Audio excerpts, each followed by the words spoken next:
Hello दोस्तों, आप लोगों का फिर से स्वागत है भैरव दरबार चैनल पे। मैं हर्ष खत्री आप लोगों का हार्दिक स्वागत करता हूं।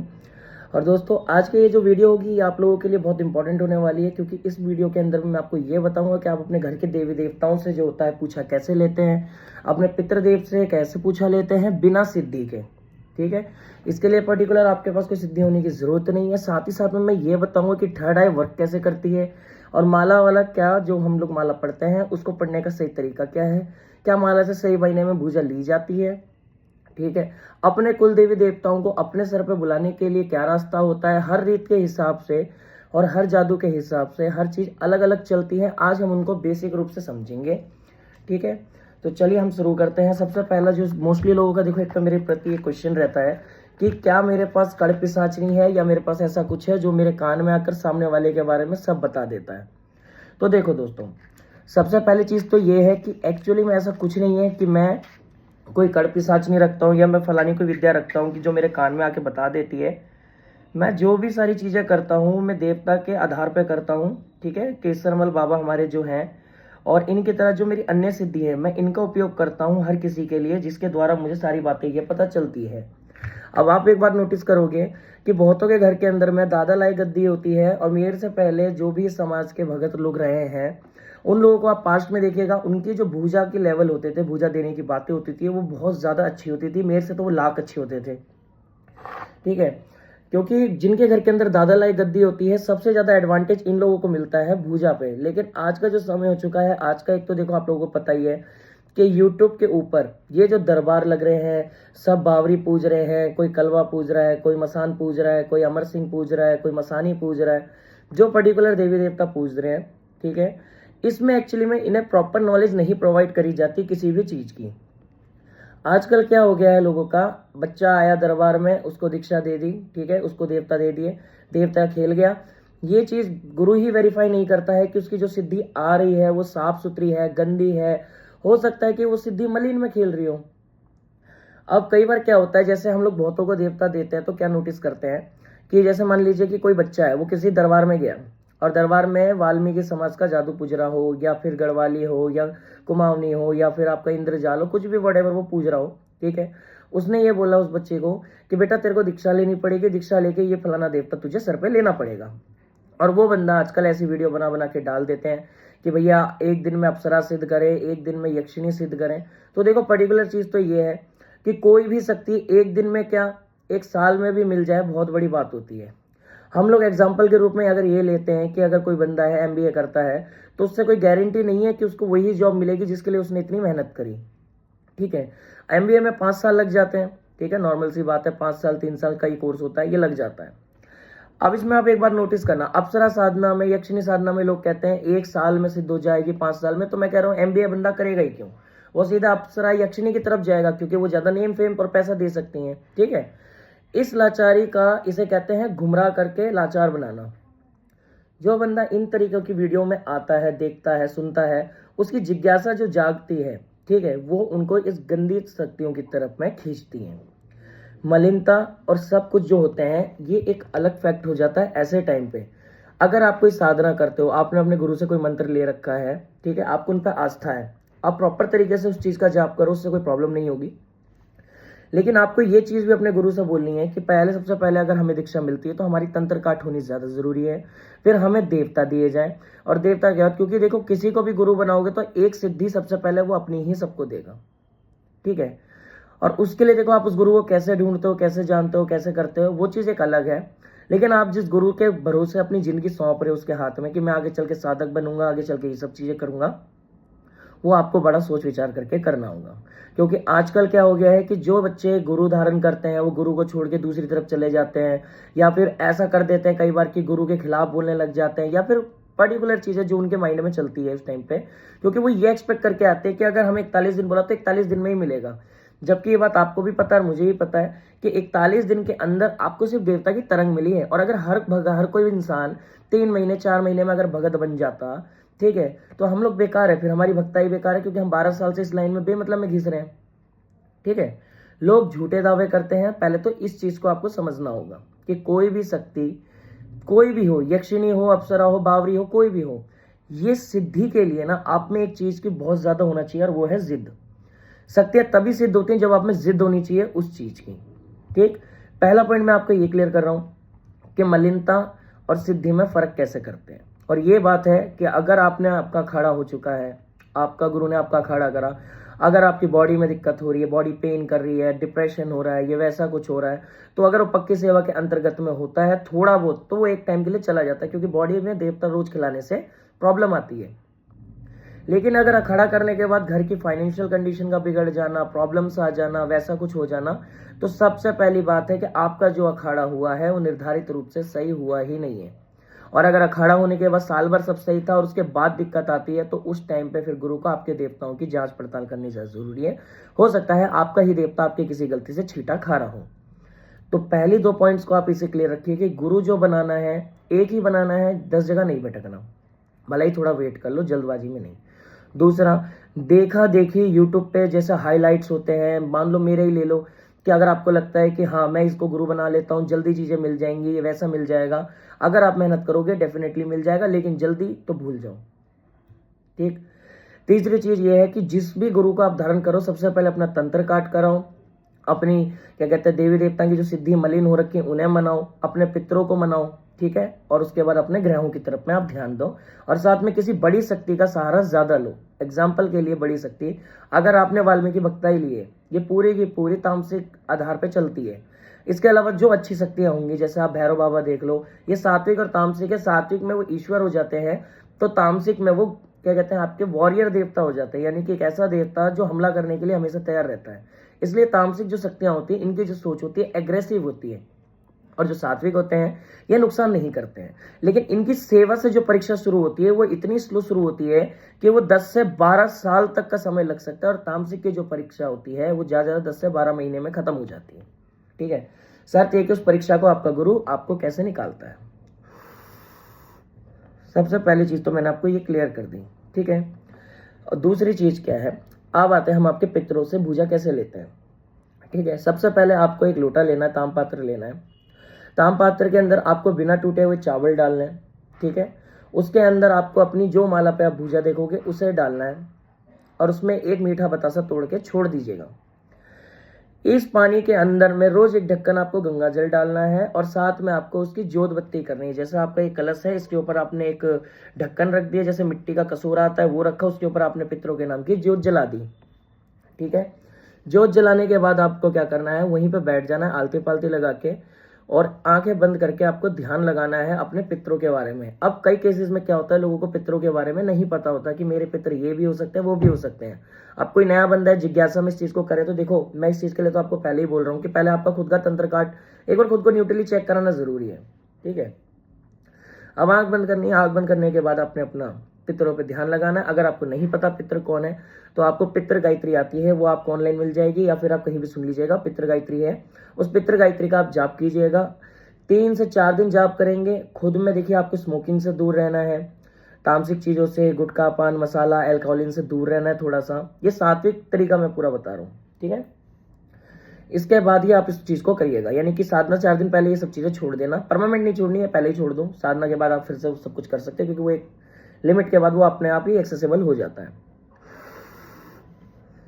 अब इसमें सबसे पहले क्या चीज पे ध्यान दिया जाता है, आपको उस पर ध्यान देना होगा। अभी इसमें जो आसन आपका लगेगा और जो ये लोटा लगेगा उसकी दिशा दक्षिण होगी।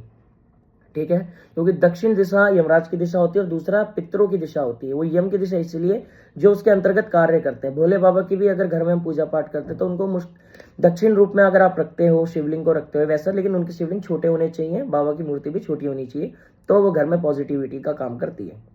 अन्यथा घर के अंदर में क्या होता है, भोले बाबा के साथ में भूत प्रेत जो चलते हैं वो उनको शरण दे देते हैं, और वो ये वादा करके आते हैं कि हम लोग भला करेंगे, और बाद में वो आके आपके पितरों पे हमला कर सकते हैं। इसलिए इनको दक्षिण दिशा दी जाती है ताकि इन्हें जल्दी कोई बांध ना सके। और जो भी शक्तियां पितरों को बांधती हैं वो दक्षिण दिशा की होती है, यानी कि मरगट की, कालका, मसान, कलवा पौन, ये सारे दक्षिण दिशा के देवता है। ठीक है, अब आपको क्या करना है, आपने ज्योत बत्ती करी। अब आपको ज्योत बत्ती उस दिन से शुरू करनी है कि उसका जो 15वां दिन पड़े वो अमावस्या का पड़े। ठीक है, अमावस्या वाले दिन आपको क्या करना है, उस जो ज्योत बत्ती करी आपको बाबा का भोग लगाना है। ठीक है, आपको पितर बाबा का भोग लगाना है। जैसे आपने दिया लगाया, आपने करसी करी, मतलब कोयले बिल्कुल लाल कर लिए। लाल करने के दिए से इतने 4 उंगली का गैप रखना है आपको, ठीक है। 4 उंगली का गैप रखने के बाद उस पर आपको थोड़ा सा जो होता है तिल का तेल डालना है। कड़वा तेल नहीं डालना, तिल का डालना है। तिल का तेल डालोगे तो आपके पितर उसके ऊपर विराजमान हो जाएंगे, ठीक है। वो कोयले अपने आप अग्नि को उत्पन्न कर देंगे। उसके बाद क्या करना है, आपको इनको भोग लगाना है खीर पूड़ी का। बस खीर पूड़ी देना और 7 बतासे 2 लौंग देना, ठीक है। जहाँ भी सारी चीज़ें भोग लगा लोगे, थोड़ा थोड़ा तोड़ के चढ़ाना है और बतासे और लौंग आपके पूरे जाएंगे। जैसे ही आपने भोग लगाया पितरों का, ठीक है, एक तो जो पहले पूरी होगी वो जाएगी आपके जानवरों पे, यानी कि एक गौ माता पे, एक कौए पे, और तीसरी वाली जो होगी वो जाएगी आपके पीपल के पेड़ के नीचे। अगर पीपल के पेड़ पे नहीं देते तो बाकी की 3 आप घर में प्रसाद बना के उसे खा सकते हो, वो भी आपके लिए कोई प्रॉब्लम नहीं करेगा, ठीक है। आपकी यहाँ पे ये सेवा पूरी होती है। इसके बाद क्या करना है, आपको उस माला को लेना है, ठीक है। माला को लेने के बाद आंख बंद करके आपको सिर्फ ओम पितृ देवो भयो नमः ये जाप करना है। ये जाप करते हुए उस माला को खींचिएगा और आप जो भी किसी घर में पूछोगे वो आपको धीरे धीरे सेंसेस के थ्रू पता लगना शुरू हो जाएंगे, ठीक है। यहाँ पे आपके जो है पितर आपके बारे में, आपके घर के बारे में कुछ हद तक ही बता सकते हैं, क्योंकि देखो बिना गुरु के तो हो सकता है मे भी कुछ ज्यादा प्रॉब्लम आई, आपके पितर शुरू में अच्छा काम करें और बाद में वो काम करने से डिनाई कर दें। इन चीजों के लिए देखो एक गुरु तो होता ही है, लेकिन साथ में आपको अपने गुरु पे बहुत ट्रस्ट होना चाहिए, क्योंकि ये चीजें तभी कामयाब होती हैं। अब आते हैं हम दिव्य दृष्टि पे, कि दृष्टि का इस्तेमाल हम कैसे करते हैं, ठीक है। देखो दृष्टि जो थर्ड आई हमारी होती है, इसे जब ओपन करा जाता है ना, तो ये दिखाती जरूर है लेकिन ये बताती कुछ नहीं है, ठीक है। दृष्टि के आधार पे क्या होता है, देखिए जैसे मान लो मैं एक बॉडी है मेरी है, ठीक है, ये मेरी दृष्टि हो गई, तो मैं आंख बंद करके ऐसे कोई सामने बंदा बैठा है, सामने वाला ये पूछता है कि क्या आप ये देख सकते हैं कि मेरे घर के कुल देवी देवता कौन से हैं, तो हमें कुछ नहीं करना होता। हम आंख बंद करते हैं, हम ध्यान लगाते हैं अपने देवता का और दृष्टि को देवता के थ्रू यूज करते हैं। हम डायरेक्ट दृष्टि से खुद नहीं यूज कर सकते, उसमें एक सिद्धि का होना जरूरी है, क्योंकि वो सिर्फ एज अ मैग्नीफाइंग ग्लास है और सिद्धि उसकी आंखें हैं और उसके पीछे आप हो। ये प्रोसेस ऐसे वर्क करता है। तो सामने वाला जैसे पूछेगा, आप मन आंख बंद करोगे, आप जाओगे सीधा कि उसके देवता दिख गए, उसके प्रेत दिख गए, उसकी ऊर्जा दिख गई, कुंडलिनी दिख गई, लेकिन आप उसके पास्ट और फ्यूचर को नहीं देख सकते दिव्य दृष्टि के थ्रू। ये सक्षमता सिर्फ कुछ देवताओं के पास है और यही चीजें मैं अपने बच्चों को सिखाता हूँ कि वो चीजें कैसे करनी है। दैट्स द रीजन ये वाली वीडियो लेट आई थी, क्योंकि उन्हें भी काफी कंफ्यूजन थी, तो इसके आधार पे वो भी ठीक हो जाएगी, ठीक। तीसरी चीज ये है कि जैसा मेरे पे आरोप लगता है कि मैं कड़पिशाचनी का साधक हूँ या फिर मैं किसी अन्य ऐसी शक्ति का यूज करता हूँ जो गंध में चलती है, बिकॉज कि मैं स्मोक कर देता हूँ सबके सामने, या फिर मेरी थोड़ी सी भाषा ऐसी हो जाती है। देखो मैं शुरू से जो भैरव बाबा की सेवा कर रहा हूँ वो मैं 8 साल की उम्र का था, मैं तब से कर रहा हूँ। और इस बीच में मैंने 8 साल में सिर्फ 4 साल तो बाबा भैरव का मैंने अष्टकर्तम, क्षमा स्रोत और मैंने काफी सारी इन चीजों का जाप इतना करा था कि पर्टिकुलरली मेरे जो सेंसेस थे वो मेरी एज के अनुसार, क्योंकि देखो जितना फ्रेश बच्चा होता है ना, कुआरा बच्चा होता है, उसका जादू उतना निखारी का चलता है। तो जब मैंने भैरव बाबा को अपनी हर पूजा पाठ में ऐड करना शुरू कर दिया, अगर मैं देवी पूज रहा हूँ तो मैं भैरव लगा रहा हूँ, ठीक है, अगर मैं कोई देवता पूज रहा हूँ तो मैं भैरव बाबा लगा रहा हूँ, उससे क्या हुआ कि जो भैरव बाबा थे उनकी मुझे कृपा मिलनी शुरू हो गई। और मेरी दृष्टि लेकिन इस टाइम काल तक नहीं खुली थी, और मेरे गुरुजी ने मेरे को उसी टाइम से साधनाओं के बारे में लगाना, सिखाना, इनमें लगा दिया था। मेरे गुरु ने मुझे कभी कोई भी चीज़ रिवील नहीं करी पूरी, उन्होंने सिर्फ मेरे को उतना ही दिया जितना मेरी उम्र के हिसाब से सही था, और उन्होंने मुझे वो दी, और पर्टिकुलर मुझे सिर्फ उन पर भरोसा, क्योंकि एक बचपने में ये होता था कि गुरु ने बोला, यानी एज ए टीचर ने बोला है, ठीक है। वो तो मुझे इतना पीटते थे, मैं बता रहा हूँ कि कई बार तो उन्होंने मेरे हाथों पे और आज भी मेरे बॉडी पे कई जगह तो निशान है उनकी डंडी का, जिस डंडी का वो यूज़ करते थे। और आजकल के तो चेले ऐसे कि अगर इन्हें तू तड़ाक भी कर दो तो उठ के भाग लेते हैं दूसरे के पास। और एक समय ऐसा था कि गुरु को भगवान और माँ बाप से ज़्यादा माना जाता है, ठीक है। और आज ऐसा हो चुका है कि गुरु गद्दारी, चेला गद्दारी, अन्य लोगों की भड़केलू बातें, ये सब चीज़ें एक बच्चे को डाइवर्ट कर देती हैं, ठीक है। इसलिए आपको अपने गुरु के प्रति हमेशा सम्मान्य रूप से रहना चाहिए, प्यार से रहना चाहिए। जब तक वो आपके साथ कुछ ऐसी बात नहीं कर रहा, अगर आपको किसी बात से प्रॉब्लम है आप उसी से डायरेक्ट क्लियर करो, और इस बात का वहम ही निकाल दो कि जो सच्चा गुरु होता है वो अपने चेले पे कभी हमला नहीं करता। ना मेरी सोच ऐसी है ना बाकियों की, ठीक है। साथ ही साथ में आजकल एक ट्रेंड है बहुत ज्यादा कि लोग कहते हैं कि आप अपनी कुंडलिनी को जागृत कर लो, ठीक है, आपकी चीजें ठीक हो जाएंगी। देखो कुंडलिनी पूर्ण रूप से जागृत तो कोई भी नहीं कर सकता। उसकी मेन वजह यह है कि कुंडलिनी जागृत होने पे बंदे को जो होती है अष्टबल मिलता है, ठीक है। अष्टबल होता है मतलब कि हर तरीके के जो एलिमेंट्स होते हैं ये हमारे नेचर के थर्ड सेवेंथ लॉ को तोड़ते हैं, जो हमारा बायो में चलता है, यानी कि एलिमेंट्स यानी तरंगों में, ठीक है। कुंडलिनी अगर पूर्ण रूप से जागृत होती है तो वो सातों नियमों को तोड़ देगी। हम एक नियम को तोड़ते हैं तो हम बागेश्वर बाबा, पंडोकर सरकार या फिर हम अन्य और बड़े भक्तों के अगर नाम ले लें जिनके दरबार हैं, जो सामने वाले का सब कुछ बता देते हैं, वो सिर्फ पर्टिकुलर इतनी सी तरंग पे कार्य होता है। जबकि आप एग्जांपल लीजिए कि आपके पास कोई मंत्र है, आप उससे झाड़ा लगाते हो, सामने वाला ठीक होता है, तो एक्चुअली में वो सिद्धि नहीं है, वो जस्ट फॉर कमांड है, ठीक है। अगर आप शावर मंत्रों को देखिएगा उसमें बहुत से मंत्र आपको झाड़े के मिल जाएंगे, ठीक। इसमें एक डाकनी का अगर मैं कोई भी रैंडमली बना लेता हूँ अभी, जैसे कि 8 काठ की लकड़ी, वीर मसान की खोपड़ी, डाकनी शाकनी मेरे पास आती है दुआई गोरखनाथ काल भैरव की, ये कोई मंत्र नहीं है, ये दुहाई है, ठीक है। यानी कि आप एक कमांड दे रहे हो उसे कि तेरे को आना है, उसमें मंत्र में ये नहीं लिखा कि उसको आगे करना क्या है। इसलिए जो शावर मंत्र की साधना होती है ये नुकसानदायक ज्यादा होती है वैदिक के हिसाब से।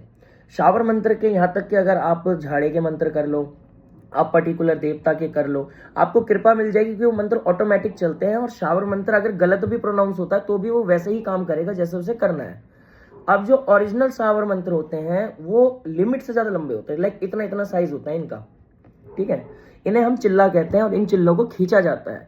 और आजकल के बच्चे तो अगर मैं कह रहा हूँ 2-2, 4-4 घंटे भी इन मंत्रों पे देंगे तो शायद उनके कई पीढ़ी लग जाएंगी पूरी एक किताब के मंत्र को सिद्ध करने में, क्योंकि ये मंत्र इतने लंबे और इतने टफ होते हैं कि 60 साल तक। और इन मंत्रों की एक खराब आदत क्या होती है, जैसे आपने इस मंत्र को सिद्ध कर लिया, ठीक है, सिद्ध करा, आपके ऊपर ये मंत्र एक्सेसिबल हो गया, आप काम कर पा रहे हो। अब ये मंत्र क्या करेगा, जैसे आपने किसी सामने वाले का दुख काट दिया, वो दुख कटेगा तो सही, लेकिन वो उठ के आपके घर में आ जाएगा। खैर मैं इस चीज के ऊपर आपको पूर्ण रूप से बता देता, वीडियो फिर ज्यादा लंबी हो जाएगी, ठीक है। आपको पहले तो मैंने भूजा वाली चीज समझा दी, दृष्टि का असली अर्थ समझा दिया, मलिनता और सिद्धियों का फर्क समझा दिया, गुरु दीक्षा लेते समय क्या करना है मैंने वो समझा दिया, ठीक है। और हाँ, अगर आप लोग भक्ताई को सीरियसली लेके चलते हो तो देखो बेटा, मैं एज भगत बता रहा हूँ, खुद भक्तावल से होके अच्छा कुछ होते हुए, हो सके तो इस लाइन को अवॉइड ही करना, ठीक है। क्योंकि ये लाइन सिर्फ कुछ हद तक ही कामयाब है। अगर गुरु ऊंच नीच कर देता है, मान लो जैसे बहुत से लोग हैं, आप किसी के पास गए, उसने आपके ऊपर देवता दिया, आपका सक्सेस हो गई, बाद में उसने देवता खराब कर दिया, तो फिर पता है आपको जो प्रॉब्लम फेस करनी पड़ेगी वो आपके जन्म जन्म तक की प्रॉब्लम्स हो जाएंगी। इसलिए कि इसमें चुनाव ही इतना मुश्किल होता है कि एक गलत फैसला और गलत आदमी के हाथ में केस, और आप, मैं बता रहा हूँ, आप शोशाबाजी इधर ही रह जाएगी और आपका नाश पिट जाएगा। इसलिए उन चीज़ों से बचने के लिए आपको पूर्ण रूप से नॉलेज का होना ज़्यादा जरूरी है। और अब मैं ऐसे ही करूँगा, हफ्ते में मैं 3 वीडियो अपनी पूछा की डालूंगा, तो चौथी में एक थ्योरिकल, या हो सकता है ज़्यादा डालूँ, ताकि आप लोगों को ट्रू गाइडेंस मिल सके अभी के लिए, ठीक है। तो आज के लिए बस इतना ही। अगर वीडियो अच्छी लगी हो तो लाइक कर देना है, और सब्सक्राइब भी कर देना थोड़ा थोड़ा। और मिलते हैं हम दोबारा आपको ऐसे ही भक्तावल की दिलचस्प बातों के साथ में। और पूर्ण रूप के अगली बार की जो मैं वीडियो बनाऊंगा उसमें मैं आपको बिना पूजा पाठ, बिना मंत्र तंत्र के, ठीक है, आपको सिद्धि कैसे करते हैं देवी देवता की पूजा पाठ से, मैं उस चीज को एक्सप्लेन करूंगा। तो आप कोई भी देवता हो, सात्विक हो या तामसिक हो, वो आपके काम आएगा, ठीक। जब तक मिलते हैं।